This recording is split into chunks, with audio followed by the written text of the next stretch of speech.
Okay. Did you guys just hear that prompt that said recording in progress? Yes. Okay. I'm checking to see how, everything works with Zoom. I know how it works with me, but I don't know if it works the same way with everybody else. Okay, very good. Yeah. Yeah, we have the opportunity to say no at that point. Or But- it's either leave the meeting or Yeah. you say got it or leave the meeting, right? Something like Yeah. that. Right. Yeah. Okay. All right. Well, being as though I instigated this thing. Thank you.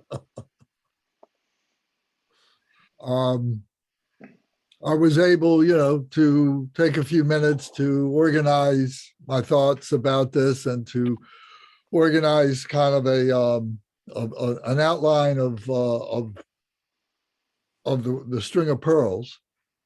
So if you don't mind, I will go through that. And if you want to take notes on it so that you can go back to a particular section based on this heading that I'm going to give it a short little introduction, it might be helpful. So as we know, Gampopa, was instrumental in being able to organize what was happening at the time between the yogis and the Karma Kagyu, Atisha at that time, and so on, and being able to put to words, put to a book, the Lam Rim, the Jewel Ornament of Liberation, and so on, to be able to do this.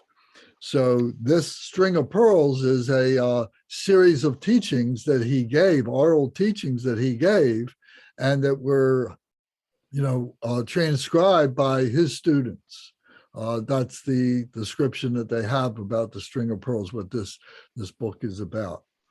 So the first part was rather simple, and it was talking about to turn your mind away from life, to turn your mind away from this life was the main part, was how to look at what is available to us and realize that this life has many obstacles, many traps, and that we need to be able to look beyond this life to be able to complete ourselves as a human being.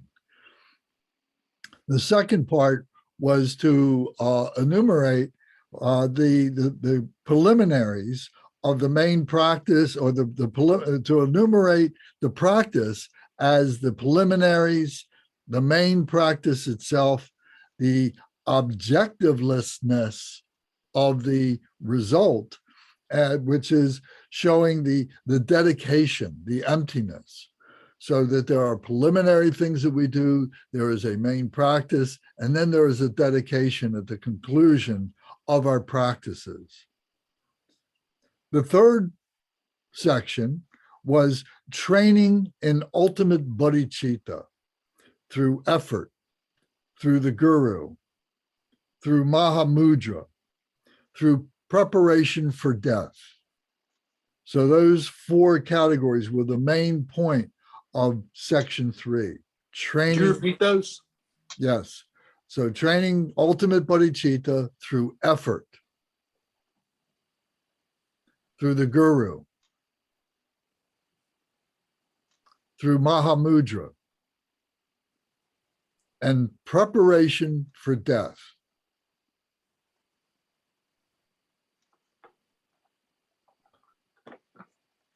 Okay.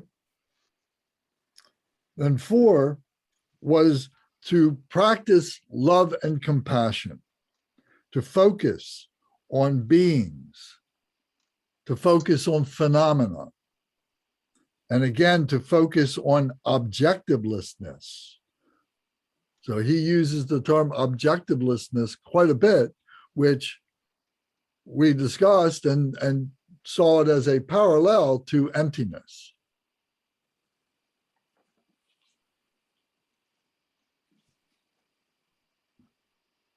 Okay, anybody need that repeated? Then 5 were the 3 precepts. So the 3 precepts of do no evil, do only good deeds, be a benefit to all sentient beings. And the 6 wisdoms of seeing the mind.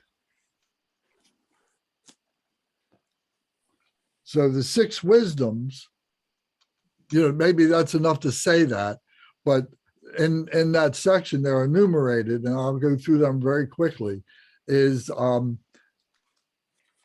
first one is wisdom means understanding the mind. The second is realization of the nature of mind. Number 3, knowing inseparability of self and others. Number 4, knowing inseparability of appearances and emptiness. Number 5, inseparability of ultimate and relative. And number 6, the inseparability of space and wisdom.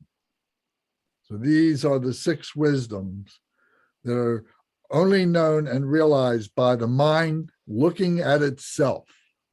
And that is Buddhahood. So that was section number 5.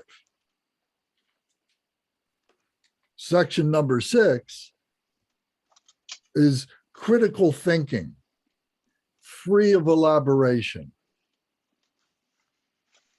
So that's an interesting thing because, through critical thinking and then allowing ourselves to get to a point of freedom, of free from elaboration. So, of course, he goes into greater detail about that. We spent a fair amount of time talking about that. The number 7 are the 3 faults, F-A-U-L-T-S, faults of practice. The first are appearances. The second is emptiness. And the third is birthlessness. So we talked a lot about birthlessness. One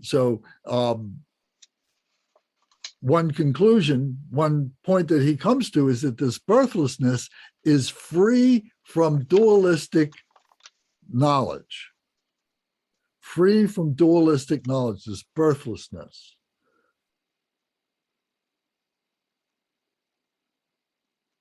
So here he talked, in this section 7, he talked about the 3 kayas, the 3 bodies of the Buddha, how this all relates to the 3 bodies of the Buddha. So number 8 are the 6 mindfulnesses. So the 6 mindfulnesses are, number 1, the guru. Number 2, mind emptiness, the 3 jewels. Number 3, equal compassion for all beings. Number 4, the state of your own mind. Number 5, the 4 certainties of Gampopa. The 4 certainties of Gampopa. So the first one of those is nature of mind is birthless. Number 2, the ceasing play of the mind, the unceasing nature, the unceasing nature of the mind. Number 3, the non-dualistic characteristic of the mind. The non-dualistic characteristic of the mind, such as the ocean and its waves. The non-characteristic of the mind, the non-dual characteristic of the mind. Number 4 of the 4 certainties, number 4 is the non-duality in essence of mind, the non-duality in the essence of mind. And then number 6 of the 6 mindfulnesses is the purpose of teaching the 4 certainties or reasons. The purpose of teaching the 4 certainties, otherwise known as the 4 reasons. Those the same 4 certainties that you just mentioned from Gampopa? Well, it's all part of the same thing, yes. The purpose of teaching the 4 certainties as part number 5, the purpose of teaching it. Okay. Okay. And then the 4 dangers, that are contained within that, becoming aware of the 6 mindfulnesses, or what it is, the dynamic of being involved with the mindfulnesses, the dangers that are maybe experienced there. Is that a 7th mindfulness you're saying? Or is No. it part of 6? No, that was like a colophon. That was like at the last part, the 6 danger, or the 4 dangers. So this is that was like part 9 then? No, that's not part 9. Wait, just give me a second here, and I can, just a moment. That was 8. 8. 4.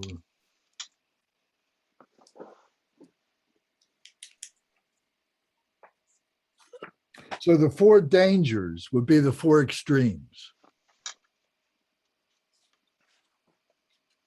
The 4 dangers would be the 4 extremes of materialism, nihilism, individualism, and eternalism.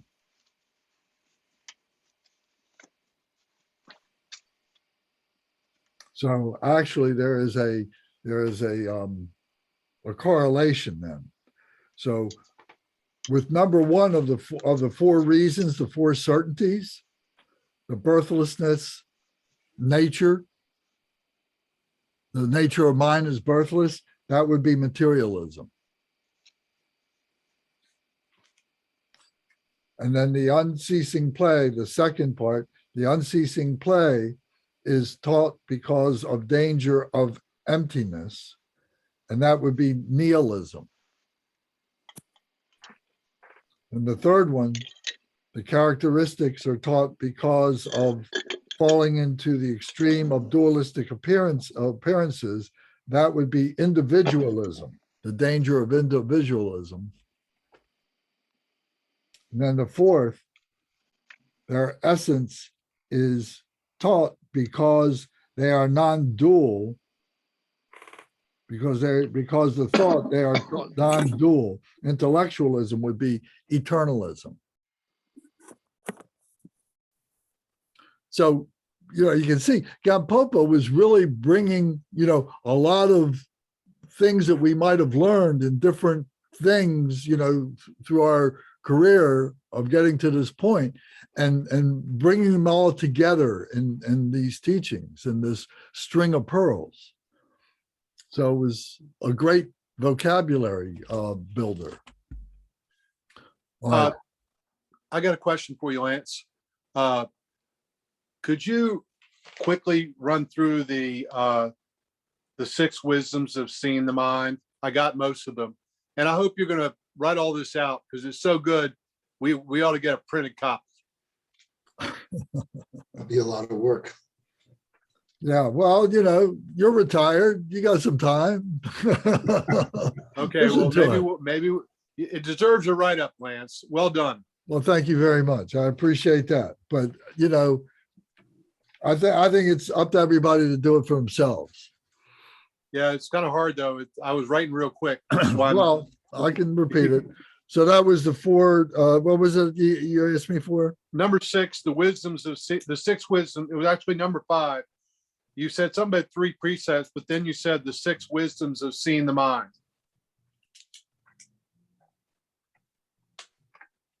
It's item number 5 of your list.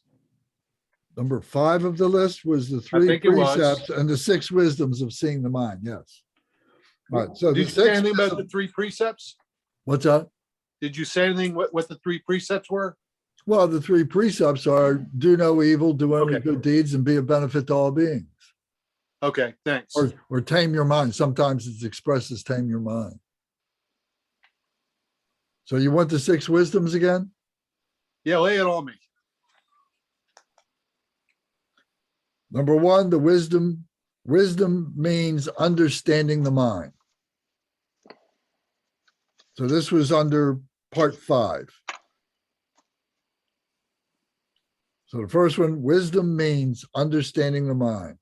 Number 2, realization of the nature of mind.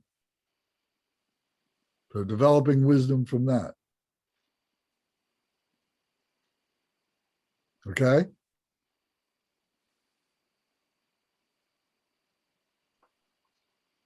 Number 3 is knowing inseparability of self and others.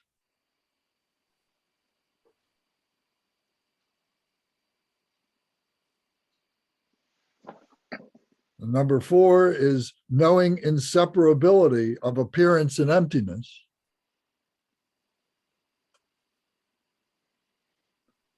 Number 5 is inseparability of ultimate and relative. And number 6 is inseparability of space, and wisdom. So this is just an outline, and trying to, really gain intelligence, to gain knowledge, to gain experience from an outline is not very effective. We spent, at least 2 hours talking about this. On this section, we might have spent, 4 hours talking about this. So it bears, if you really want to understand this, to become the embodiment of this, it really means you should commit some time to it. Okay. So now number 9, going back to this short summary of the String of Pearls, section number 9 is tame your mind, the practice of the 3 words. The practice of the 3 words. Appearances, arising, are. Those are the 3 words. Appearances, arising, are. The appearances are experiences. The arising are realizations. And the are is the result.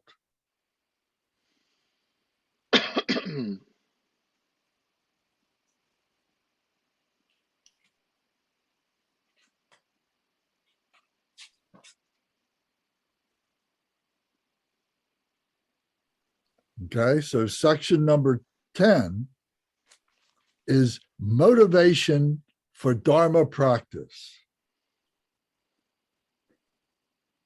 Karma, to transform afflictions for the benefit of others. Karma, transform afflictions for the benefit of others. The motivation for Dharma practice.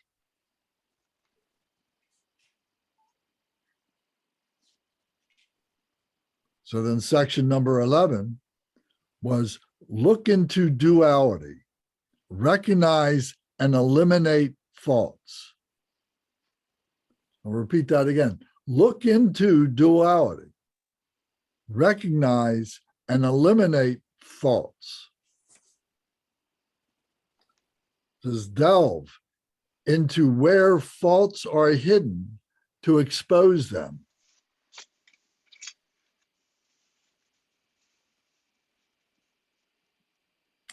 I'll repeat it again. Delve into where faults are hidden to expose them. And we do not know when the next life will come. Practice diligently from now on.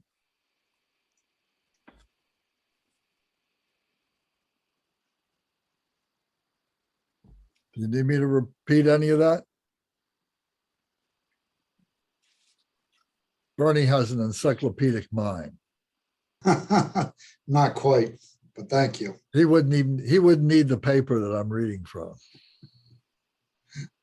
You've done a very good job of going through the whole text and summarizing it, Lance. So Oh, thank you. So number 12, Hard-boiled Dharma. I beg your pardon? Hard-boiled Dharma. Hard-boiled Dharma, yes. For the benefit of all beings. Okay, 12. Section 12 is obtain everlasting harvest. Obtain everlasting harvest. And then he goes on. This is a big one. This section was very big, full of stuff. And it was hard to not include any of this in here. So bear with me on this. The three roots, the guru, yidam, and the three jewels is the way he expressed it. The three jewels, which would normally be expressed as the dakini, which also in the three jewels would be expressed as the body of the Buddha. Could you clarify that? That was a little confusing. All right, the three roots he expressed as the guru, the yidam, and the three jewels. really, that's right. We're used to seeing this expressed as the guru, the yidam, and the dakini. In other words, equating the three jewels with the dakini. Placing.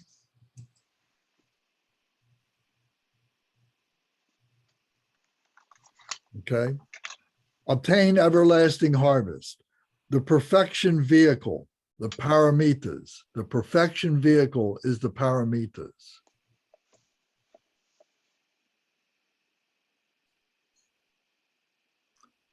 The perfection of nirvana is the qualities of the kayas and the qualities of the wisdoms.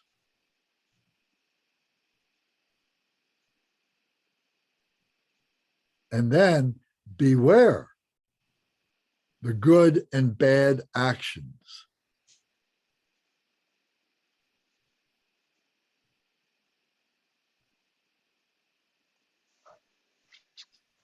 And then we're still in this section 12 where it says obtain everlasting harvest. Then it says practice liberation. Practice liberation. We don't wait for liberation to come. We practice liberation through the 10 good actions,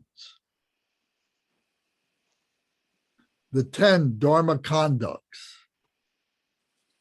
and the 6 paramitas.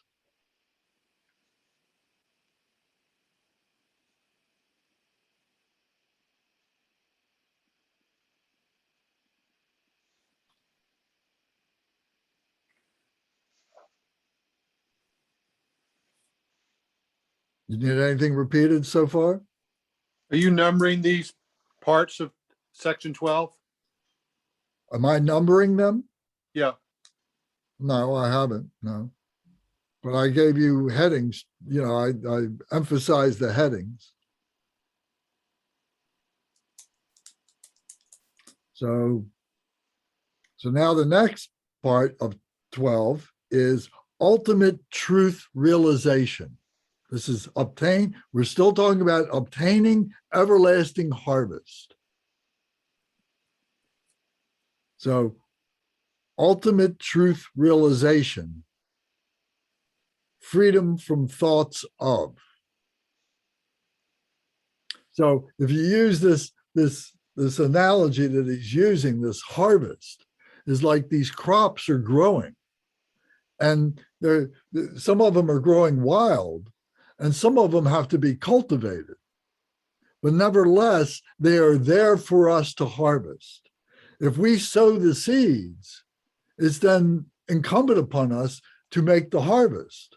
If we don't make the harvest, then, we wasted a bunch of time, or, that might be the implication, but it's never a waste of time if your motivation is there. But if you want the full benefit, it requires the harvest. So now, ultimate truth realization, freedom from thoughts of attachment and desire.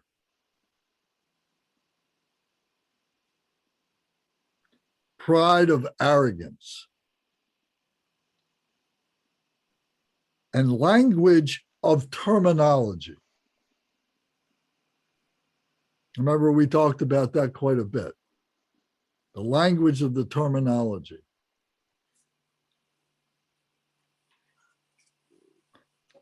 And then finally, in section 12, the unity of the unmanifested true truth inseparability. That's great. Unity of the unmanifested true truth inseparability.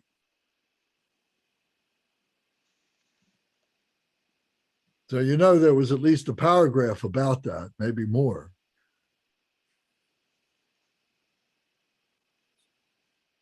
So, the limited practices I do and reading I do, I recognize all these things. Many of these things, if not all of them, but I recognize these things. And so here Gampopa is saying, this is the first book or the first section of this Mahamudra text. So it's really giving us it's setting up the glossary. It's setting up, what all the other subsequent sections are going to be about. All the subsequent chapters are going to be about, what the other teachers are going to be teaching about. So Gampopa was the formative, individual in this who was able to express all this for the benefit of everyone, but for the masters who came after this, who continue in the book. Right. So now to section number 13 of Gampopa. It says, cultivate faith. One must recognize the shame or dishonor of oneself as an ordinary being without faith. I'll repeat that. One must recognize the shame or dishonor of oneself as an ordinary being without faith.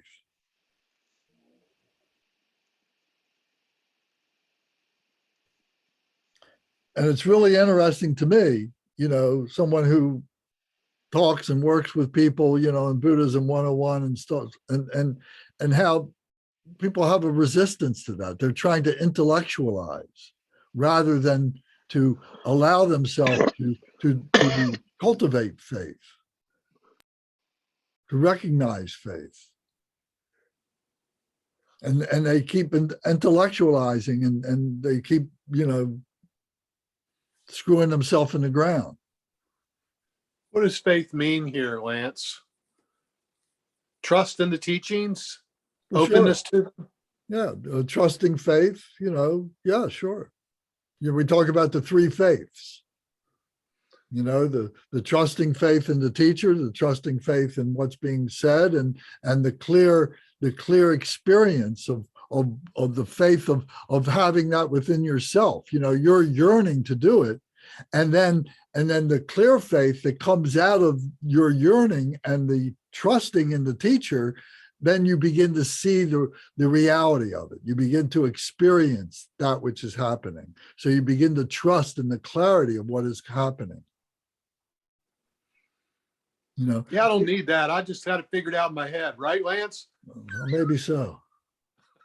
I remember I spent many years thinking about or contemplating the validity of the experience. Was it a valid experience? I didn't have anybody to talk to. I didn't have the Dharma at that time. I didn't have any friends, who thought like this, you know. And so I for years I went around just thinking about, is this valid? What I'm carrying with me, what is inside of me, is it valid? Yeah, I see a difference between, I'm making a joke, of course, what I said just now, but when I'm focused on figuring it out, it's kind of like a possessing of it. Not an inquiring figuring out, but just sort of feeling like I control it. It's very different than trusting it and opening to it. Well, when you say control it, do you mean guiding it, or you mean literally controlling it?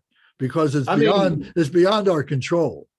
I mean, possessing it intellectually is, when I just want to possess it intellectually, is kind of a way of not, it can even be a defense against actually opening up to the truth.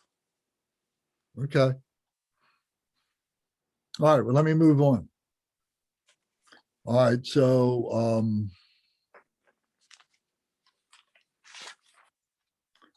to recognize that we're talking about cultivating faith, it says to recognize and actualize good deeds for the sake of others, which cultivates selflessness. So this is what Samantabhadra's King of Prayers is all about.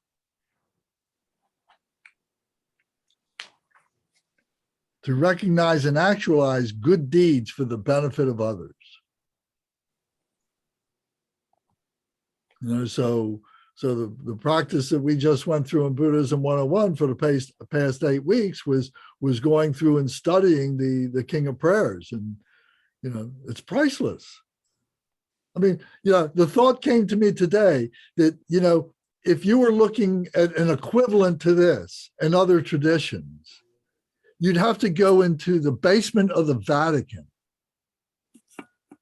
to open up the vaults that have been locked away for centuries, that the Pope doesn't even know what's in there, I'm sure, for these ancient sacred books and texts and so on, and illustrations that are there. That would be in the Christian Catholic faith. In the Jewish faith, you'd have to get the Ark of the Covenant. I mean, that's what these texts, that's what the prayer of good actions is equivalent to. And people are pushing it aside and saying, oh, I don't get it, and all this kind of stuff.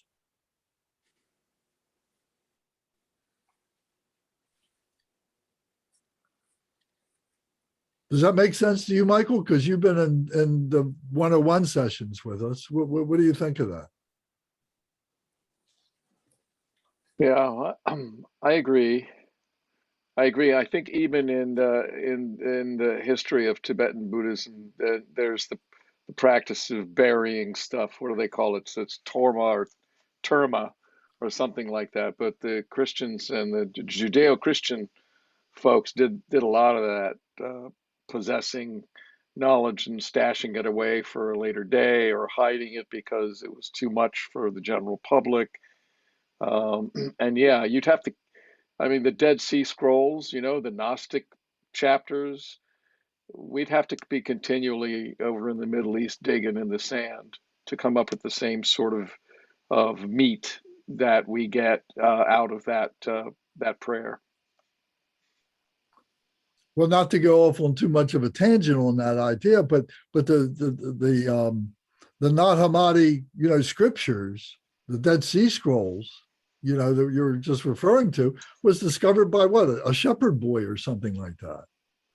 It wasn't the church, it wasn't the Pope saying, oh, now it's time to reveal these secrets we've been sitting on all these years. But in Buddhism, as soon as they can, it's made available. At least that's my observation of it. What do you think about that, Pete and Bernie? You guys are more well-read than the rest of us. Some are kept quiet for seven generations of teaching and student, and then some are revealed more quickly. maybe there's still more to be to be discovered yet. But nevertheless, that which has been revealed has been mighty powerful. And nothing like that seems to be apparent in other traditions. Barney, what do you think about that? What about the mystical? I'm not a big expert on the Dead Sea Scrolls. I'm more familiar maybe with the Gnostic Gospels, like the Well, Gospel. that's it. The Gnostic Gospels were part of the Dead Sea Scrolls. They were from Egypt, I believe. Dead Sea That's Scrolls right. are from Israel and Well, I can't say exactly without looking it up, but they are the part and parcel of the the Nag same. Hammadi are from Egypt. Well, I think maybe that's where it's from. Okay. Yeah, it's interesting. It's difficult for me to comprehend, but it's obvious that there are points of similarity between all the mystical traditions, including the Gnostic traditions. And when you read the Gnostic Gospels, you can see that they're reflected in other writings of the New Testament, like in the epistles of St. Paul, although it's not in an obvious way, because St. Paul didn't write down everything that, these were just general letters, and they weren't the higher teachings, I think. So, yeah, you won't find a lot. I think a lot of the stuff, well, even in Buddhism, I think a lot of the teachings on how to do meditation and things like that were passed down from teacher to disciple, and not so much put in the written scriptures. The written scriptures are for stuff that can be expressed in writing, but the experience of meditation really needs to be transferred from teacher to student. So that's why they say there's two dharmas. There's the dharma of the text and there's the dharma of realization. And I think what's happened in other traditions is they've lost touch with the dharma of realization and they've settled for the dharma of the texts. And that's why you see a failing of the power in other religious traditions. Anyway, that's my opinion for what it's worth. No, I think that makes a lot of sense to me. So, I'd like to comment, following what Bernie just said. The Western traditions, for a number of reasons, I think are more chopped up, and there isn't a whole lot of continuity of the deep mystical traditions. So you've got the Eastern Orthodox, really locked up in the monasteries. And you've got the Western has been broken up by things like the Reformation and wars and, the fall of Rome. And the end result is that there's a deep tradition, but it's not real present in the various churches. And so they end up, they just suffer from a shallowness because they aren't inheriting the wisdom, in a complete way, like the Buddhist in Tibet, where they passed. Gampopa is just marvelous, and he's remained valid for Tibetan Buddhists for hundreds and hundreds of years. You just don't have that kind of parallel of a depth of and breadth of analysis of the contemplative life. Oh.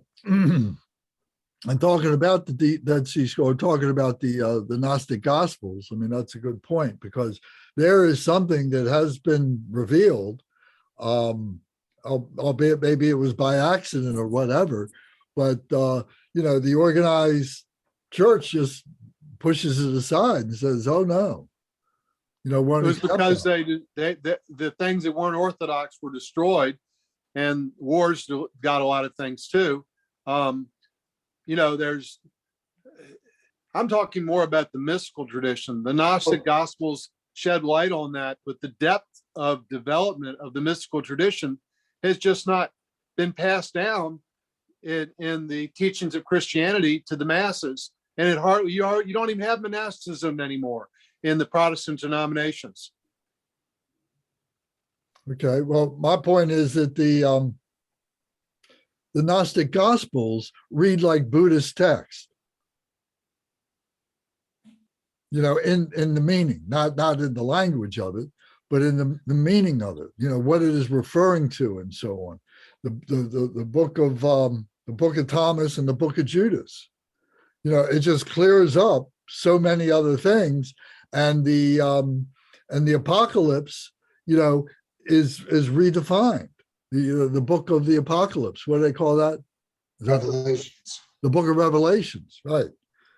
Is shown to be, you know, the same thing as the Bhagavad Gita in the Hindu. You know, it's the internal battle that we do with ourselves.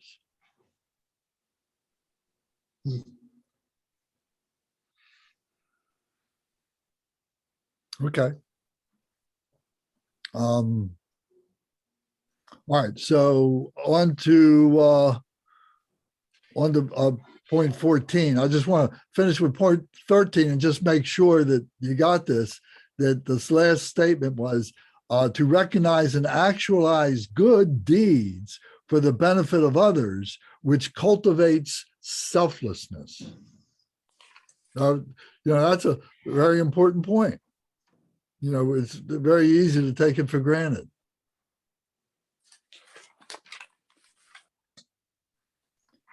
All right, then now part 14, that we need to maintain at least, Gampopa was saying that there are 4 digestions.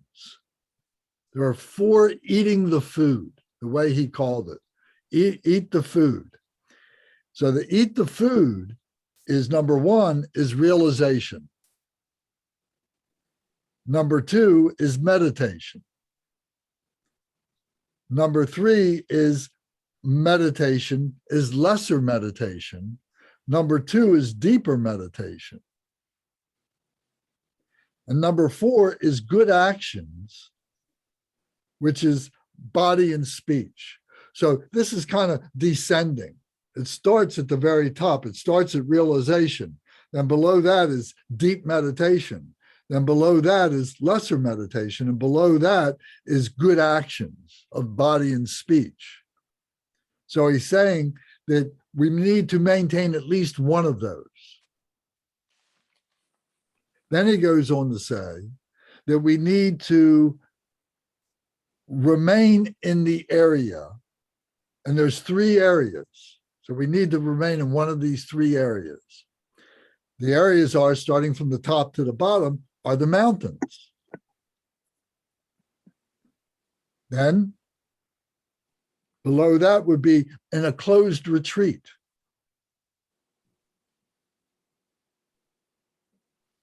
And then below that would be receiving teachings and keeping vows.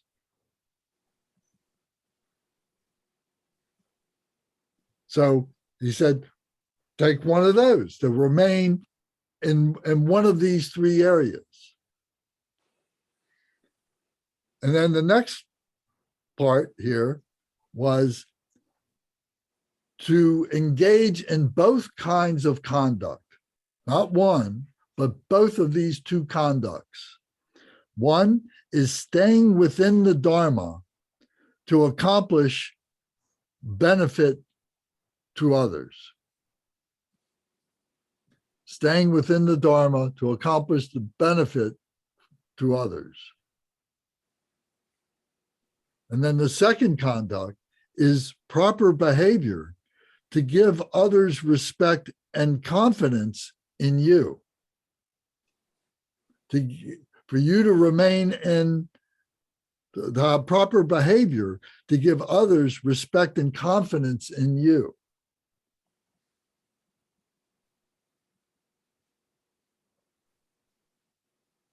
So the first part of this chapter was to maintain at least one digestion, one remaining in an area, and both kinds of conduct.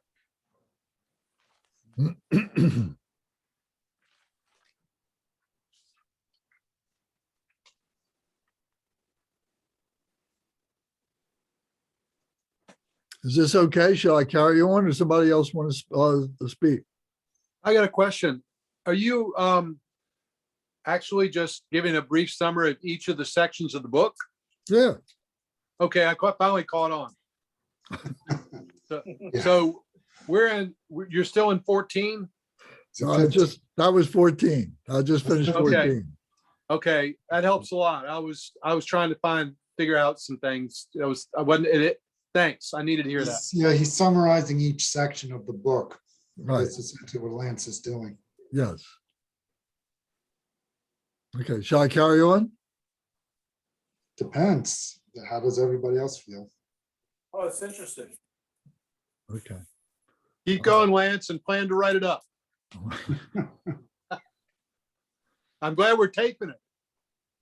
Okay. You can be the typist. Okay. Section number 15 now. The 10 points on impermanence. Yeah, the 10 points of improvements, right? So there's death, the guru, bodhicitta, and the transformative process of objectivelessness.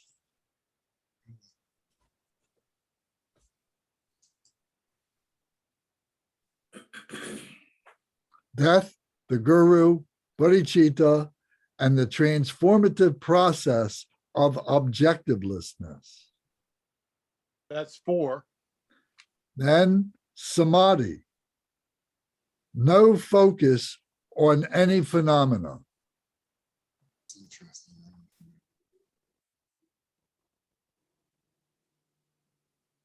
Then there's the 4 yogas of Mahamudra. Number 1 is one-pointedness, single-pointedness, single mindfulness, single-pointed mindfulness, as Jigden Sumgam would say. Number 2 is non-elaboration.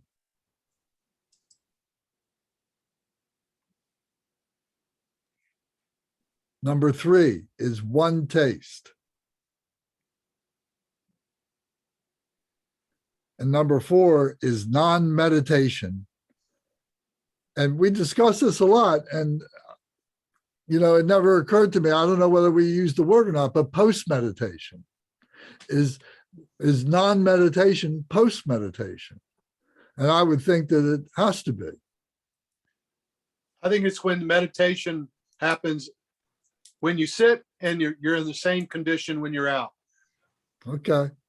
It's when you bring the meditation into post-meditation and you're no longer meditating in any different than what you do when you're walking around. Okay. Thank you. It says right here, when that experience is uninterrupted, which means there's no distinction between meditation and post-meditation. Without differentiation. Without differentiation between the two. But I don't know how you would get to post-meditation without meditation. Well, at the earlier stages, there is a difference, but finally, there is no difference Right. That's my point. because the wisdom is continuous. But then it becomes stable, and it's unstable in meditation. But then in post-meditation, it would be stable. That's the implication there. Yeah, well, it's stable. At the final stage, it's continuous and stable. Right. Okay, so those are the 10 points. So 1, 2, 3, 4, 5. I got 9. Got 9. Oh, phenomena. Oh, wait, no.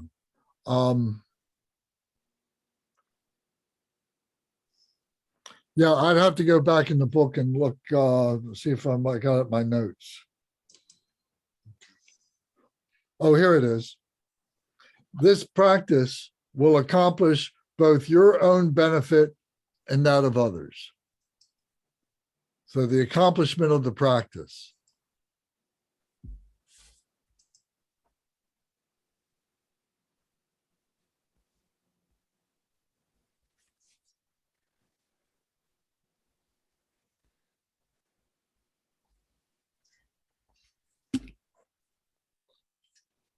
Okay. So that was section number 15. So now section number 16 is a little bit long too, not as long as 15. So this was the unique thing in the 20 topics or the 20 sections of the book. Everything was for all beings. This Dharma is for all beings. This one, this number 16, it says this Dharma teaching is for meditators.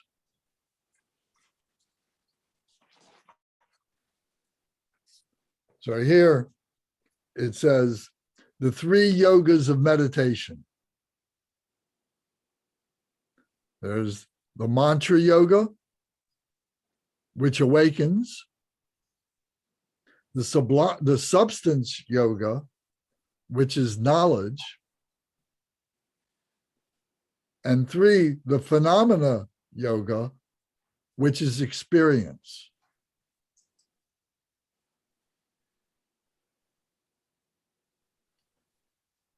And then there's this statement: phenomena is like space that has coalesced, that space and coalescence is Buddhahood. Phenomena is like space that has coalesced. That space and coalescence is Buddhahood. This is magnificent stuff.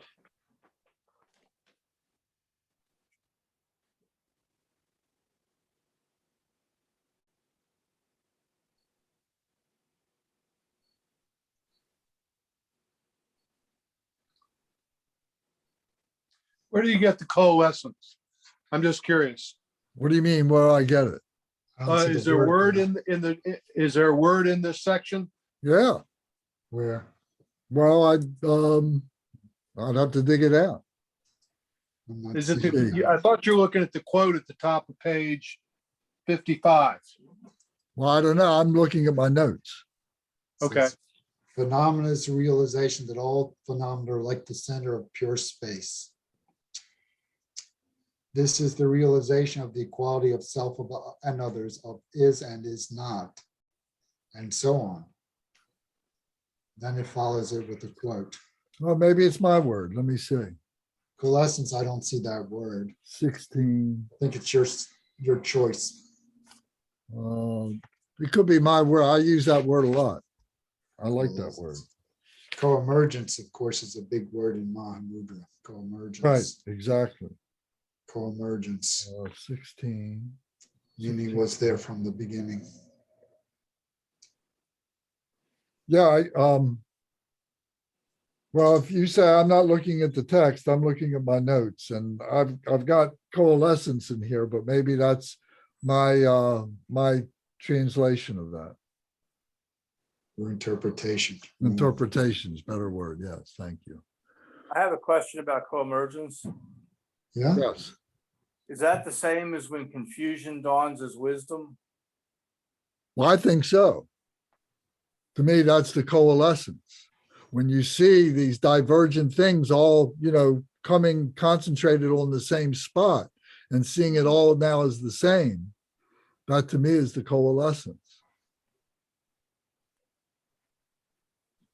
Co-emergence usually means that something has always been there. It's primordial. Well, it's the recognition of it. Yeah, and of course, when it's recognized, you see that it's been always Right. been there. So it's It's like the coalescence Buddha. of the mind, it's the coalescence of the mind, I guess, would be the proper way to say it then. It's like Buddhahood's always been there, but we haven't recognized it. So it's co-emergent with mind. Right. I think in the texts, what it's referencing is the completion and the generation stage, where it says both aspects are completed through meditating on a union of the generation and completion stages. Okay, That is what brings Buddhahood. So I would say coalescence is a reasonable reasonable word that's even bigger and broader and maybe more applicable than union Yeah, the union. because it includes other stuff. Yeah. And the reason why I like the word coalesce is because it implies there's a light implication there. A light in Light. light implication. Like light, you know, Or 'cause like light. there's at a point, you know, the words fall away, you know, in my experience, the words fall away and it becomes, you know, this light experience of the five Buddha families and so on like that. And it's just being experienced as light. And there's this coalescence of this light. So it's like, you know, you're seeing, when you see light passing through a prism, you're seeing, what's the opposite of a coalescence? Dispersion. Or a dispersion, right? So you're passing That's the light through a opposite, prism and then you see the Roy G. Biv spectrum. But what about when that Roy G. Biv spectrum coalesces back into one light?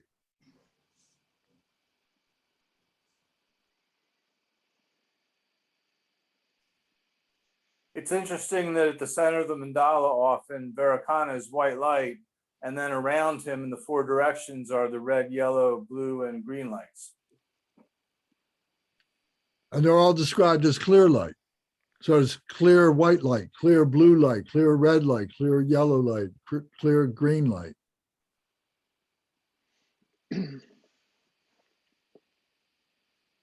And the completion stage is a large metaphor for all of the pieces of the mantra garland that have been placed out in front of us, coming back together. Well, and coming back together and dissolving. Yeah. Ultimate togetherness, emptiness. Because the generation stage, or rather the completion stage, is in other words for the dissolution.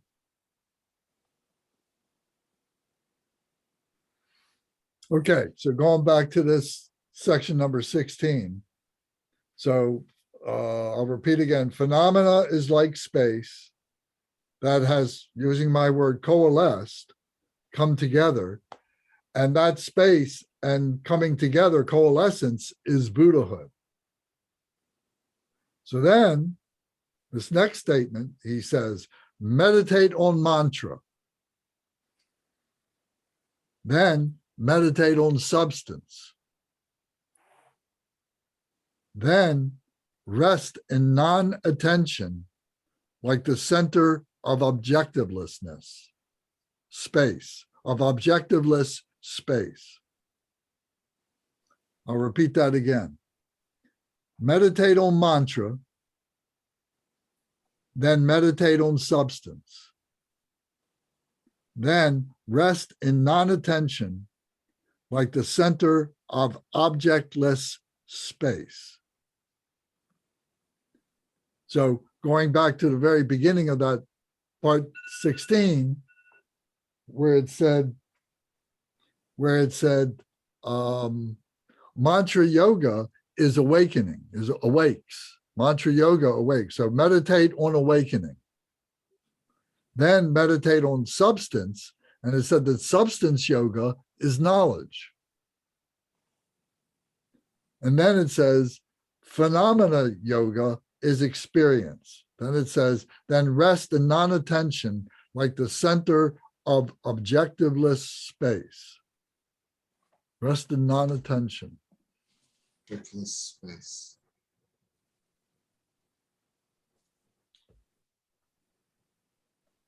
So this is like a toolbox. You know, he's listing all the tools that you got in your toolbox for Mahamudra.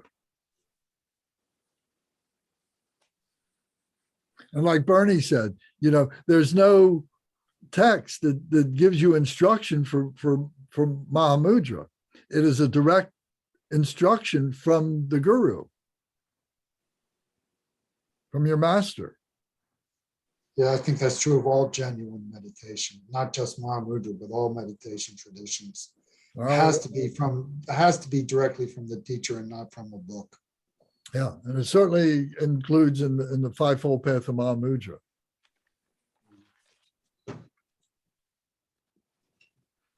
Okay, so that was part 16.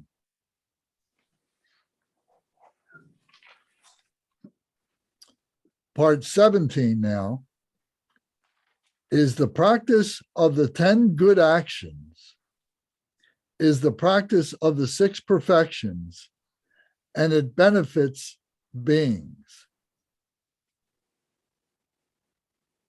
The practice of the 10 good actions is the practice of the 6 perfections, and it benefits beings.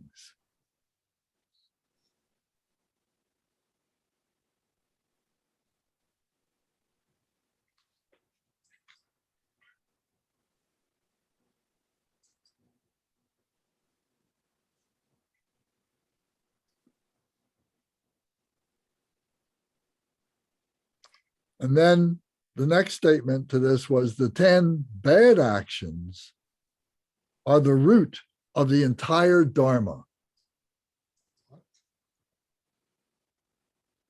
The 10 bad actions are Avoiding the 10 bad actions, avoiding the 10 bad actions, it says.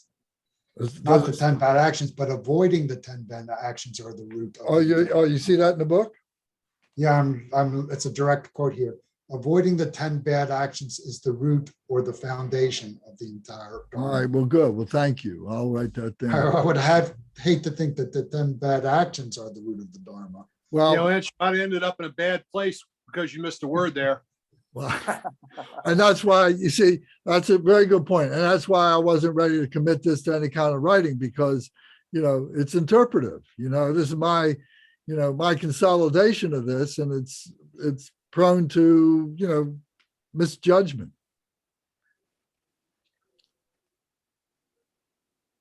To me, these things should trigger going back to the chapter and reading the whole chapter in its entirety, or the whole section anyway.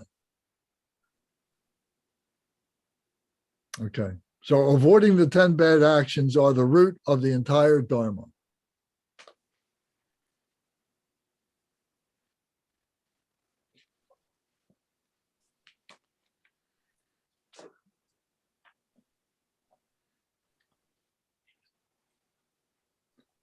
So then we go to section 18. Worldly phenomena is meaningless. Worldly activities are non-dharma. Realize deathlessness, the result of perfect practice.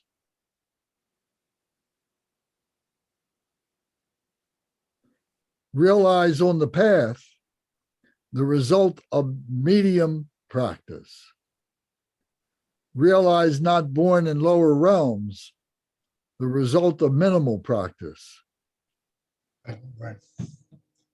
So let me go back to that. Worldly phenomena is meaningless. Worldly activities are non-dharma. Then these realizations, we realize that deathlessness is the result of perfect practice. We realize that on the path is the result of medium practice, and realize that not born in the lower realms is the result of minimal practice. So it's like these 3 realizations.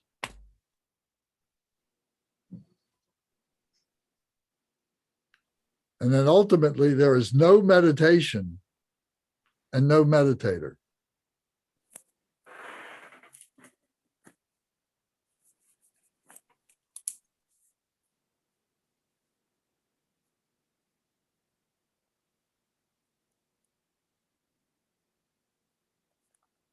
You need any of that repeated?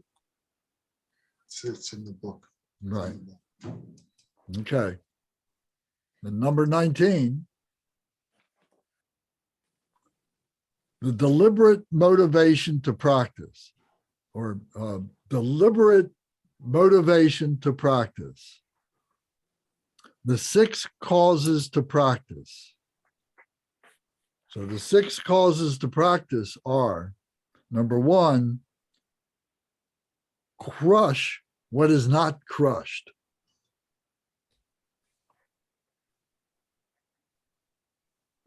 Number 2 is cut through bondage.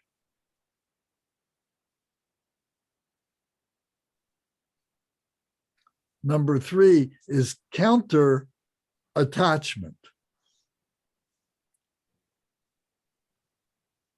Number 5 is expose defects. Yeah. Number 6 is bring all happiness and suffering to the Dharma. I think you skipped one, Lance. Recognize. Oh, fault. recognize number 4. I'm sorry, you're right.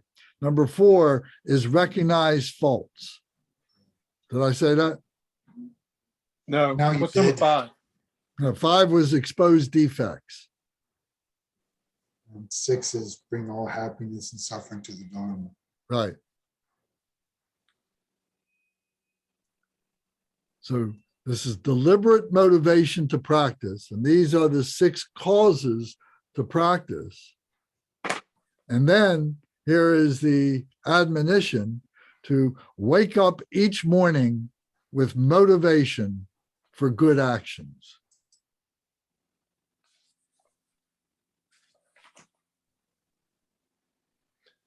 I'm sorry, is that the 6th one?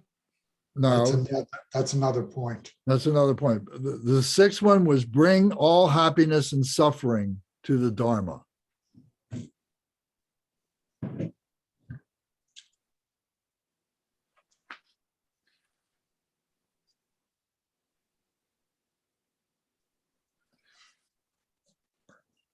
So then the admonition, the instruction here was to wake up each morning with motivation for good actions.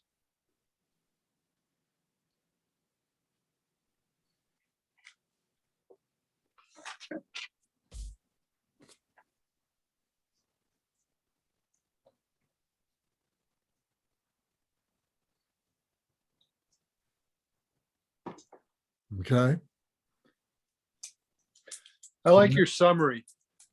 I was looking over it again for the 6th one. I like your summary. Well, thank you. So now number 20, this is the last chapter that we just finished last week. And this is the grand, this in itself, 20 was basically a summary. This is what I call the grand summary of the string of pearls. So the 4 yogas of Mahamudra. So number 1 was one-pointedness. Number 2 was non-elaboration. Number 3 was one taste. Number 4 was non-meditation or post-meditation. So we talked about that back in an earlier section. Yeah, I really, Back in 15. I don't mean to back be in 15. I don't mean to be difficult, but I think post meditation isn't a good word. All right, well, we'll I know- stay with what the book says. We'll say non-meditation then. Yeah, I think that's clear Okay. because we all dealing with post meditation, trying to carry the quietness out and everything. You know, Okay. non-meditation is when you've carried it out so completely that you never really leave meditation.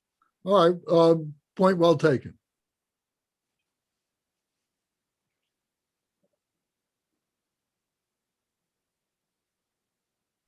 Okay, so in section 20, it was the 4 yogas of Mahamudra that we just went over. Then how to practice effortlessly. So our practice should be effortless.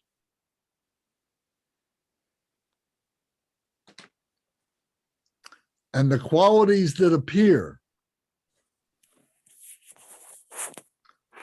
The Dharmakaya is like space. The Sambhogagaya is the Vajra body. Nirmanakaya is compassion for others.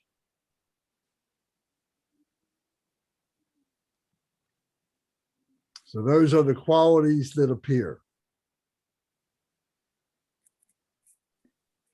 Then the unceasing continuum benefits. The unceasing continuum benefits throughout space like rain from the sky.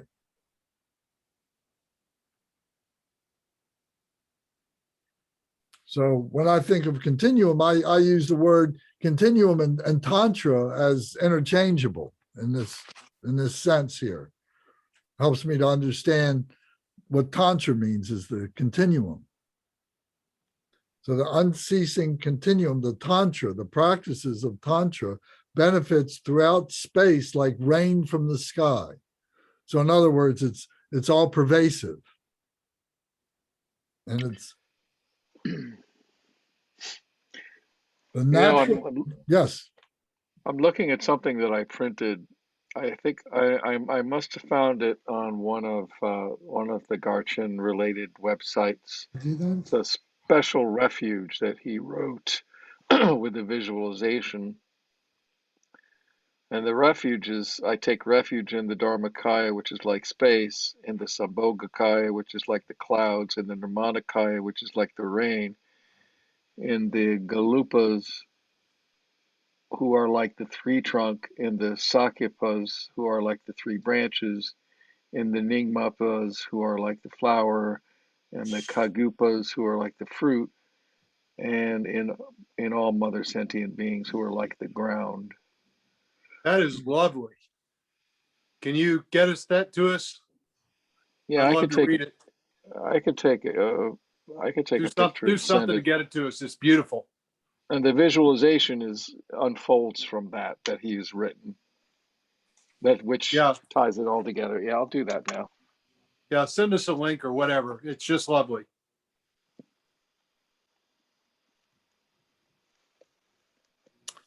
So then the last part of this part 20 is Gampopa says, the natural presence of effortlessness. The natural presence of effortlessness is motivation, positive practice, dedication.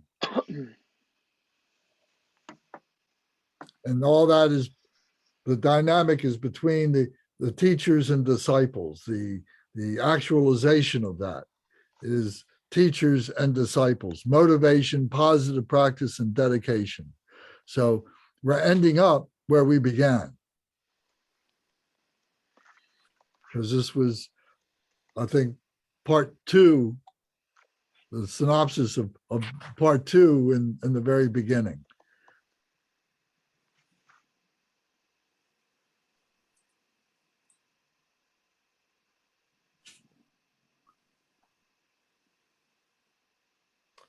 So there it is. I think it's magnificent. This whole book is magnificent, and this part, the String of Pearls, is magnificent.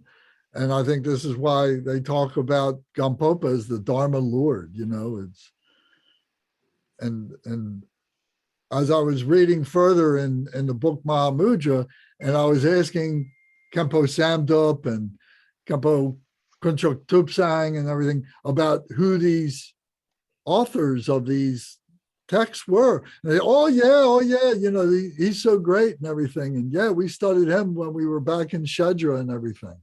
But I'd never heard of these people, you know, maybe Pete and Bernie, you know, because they've read a lot of stuff like this. Some of them, but not others. But magnificent stuff. Well, you've been the Gampopa of Gampopa, Lance. You know, you didn't leave us any room to do anything. All we do is elaborate on what you did. Well, everybody's got to meditate on themselves.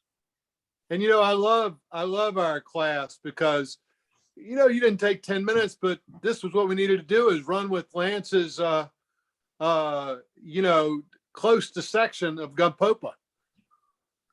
Now, I don't know how I thought I was ever going to do this in 10 minutes. Yeah, you know, when you gave us that thing, I just was like, this is nuts. How do you do this? But it was a challenging question, and I had a different tact. You actually did it, which meant it took a long time.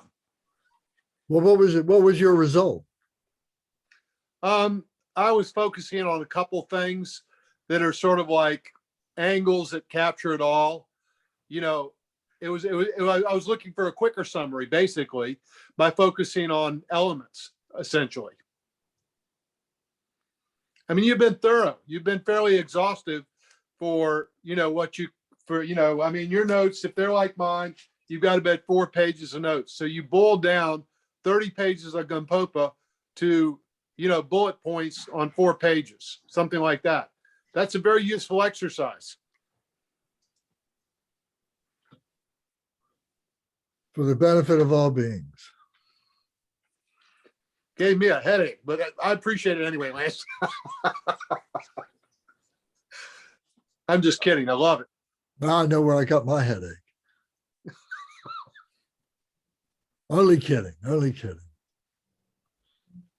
Does anybody else have something you'd like to share? I mean, I just sent my notes around to the WhatsApp list, so everybody can Oh, read good. what I wrote down. So, okay. Thank So you. what are you saying? You don't need to present to us, Bernie? well, I figured if there wouldn't be enough time for everybody to present, so it'd be easier just to send down around what I wrote. So, Well, I just don't think we're going to do this work.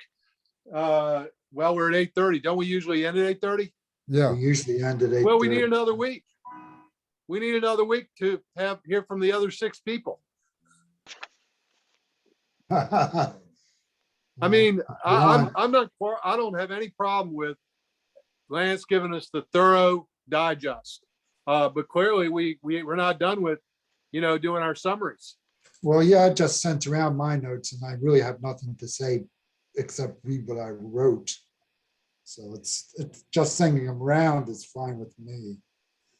I mean, I don't think anybody's going to do what Lance did and literally summarize every section, like he did. But I'm very curious to see what other people did in answer to that question of please summarize Gampopa. What I did was, I was just going to point out how the beginning of each chapter starts with how you have to put aside all distractions and dedicate to the Dharma. The beginning of each chapter starts with that paragraph. I'd like to hear more than just 2 sentences from you there. It's going to take another week. I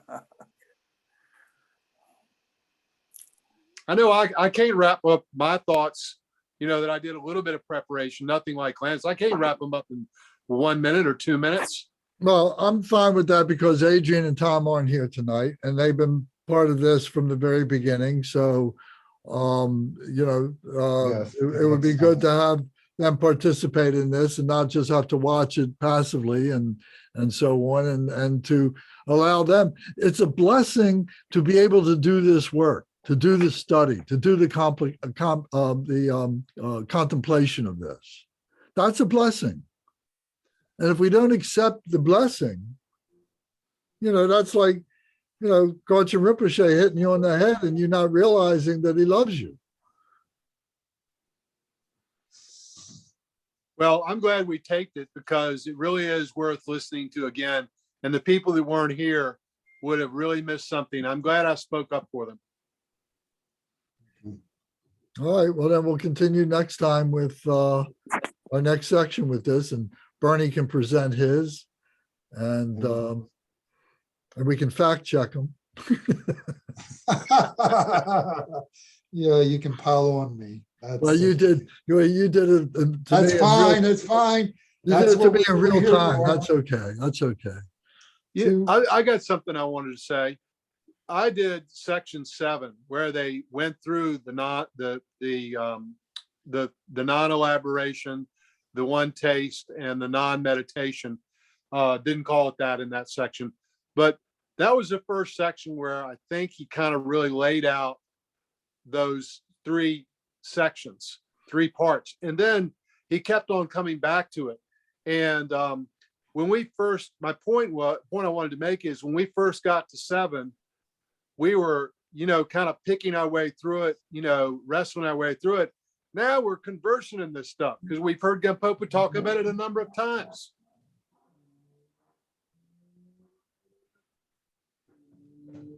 Good observation. That's a big deal. Yeah, it's good to go over the Dharma and discuss it because it really clarifies a lot of points that you don't get just from reading it by yourself. Yeah. You know, Gampopa is organized. When you're reading Milarepa, the metaphors and the language he uses, I think he's talking about a lot of the same things, but it's really hard to figure out because he isn't as organized as Gampopa, and he's using more poetic license. And there's so many different ideas and words he uses. Gampopa at least sticks with several basic words and keeps coming back to them with a little bit of elaboration on each one. You know, it's almost confusing reading Milarepa. Yeah, well, yeah, Gampopa, of course, when you read the Jewel Ornament of Liberation, you see he's working with a very clear outline of what he wants to say, and maybe not quite so much in this text, but it's similar. He's got a couple of points he wants to get across, and he keeps hammering at them time and time again. So, And Milarepa sings. So yeah, of course, he's singing it's songs. art and It's the different people too. So texture. he's speaking to each person what they need to hear specifically, and He's not speaking to villagers and not trained monks. to villagers, often to villagers. There's a new Gampopa book, puts it different ways, but Milarepa puts it many different ways. Yeah. All right, Pete was trying to say something. Yeah, it was Curtis. I think you'd be interested in this book that just came out. I just ordered a copy. It's called Milarepa's Kung Fu. And it's with his teachings on Mahamudra, and it's written by Karl Brunhotzel, who's a very, I saw really that. clear scholar on that. Yeah. Okay, well, you got the WhatsApp. Put the title in the WhatsApp for us. Okay.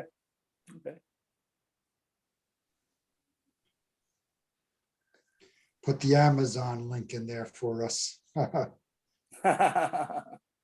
where I found it. Yeah. I tell you, it was really interesting tonight for me because I didn't know what Lance was doing. I thought he was summarizing the teachings. I didn't know he was summarizing section by section. So as we were going through things, I was thinking, how did he extract how did he, take the teachings and then extract what he calls these sections? Because I didn't know they were the same sections as the book. And it was like, this is very interesting. And it's very long. It was like, wow. It got a lot simpler when I heard he was actually following the book. I'm not that creative. Well, you did rephrase things, in ways that are, it's part of articulating the understanding and maybe summarizing. That's a very useful thing. You didn't just repeat things, word by word. Well, why mess with a good organizational structure, right? Because he only had 4 pages. Gampopa had 30. Let's see if we can get it down to 4 sentences. All right. Well, thank you all very much. And Thank you, Lance. That was a great presentation. well, thank you. Yeah, real tour de force, Lance. All right. Well, all the things I left out, you can expound upon. Okay. I think we're going to be like people after Gampopa. We're just going to be elaborating on Gampopa. In this case, elaborating on Lance's summary. Seek out that which I left behind. Okay. All right. Fellas, thank you very much. Okay. Have a good night. Thank you so much. And Michael, if you can, maybe just put this up on WhatsApp for everybody in our WhatsApp group. All righty. Thank you. Good night. See you all next time. Gampopa Dorje. I think you're doing the recording, Lance. Oh, I'm doing the recording. Okay, right. Duh. All right. Yeah, I'll do it. All right, buddy. All right. Thank Good you. night. Good night, everybody. Good night, everybody. Good night. Namaste. Namaste. Namaste, y'all.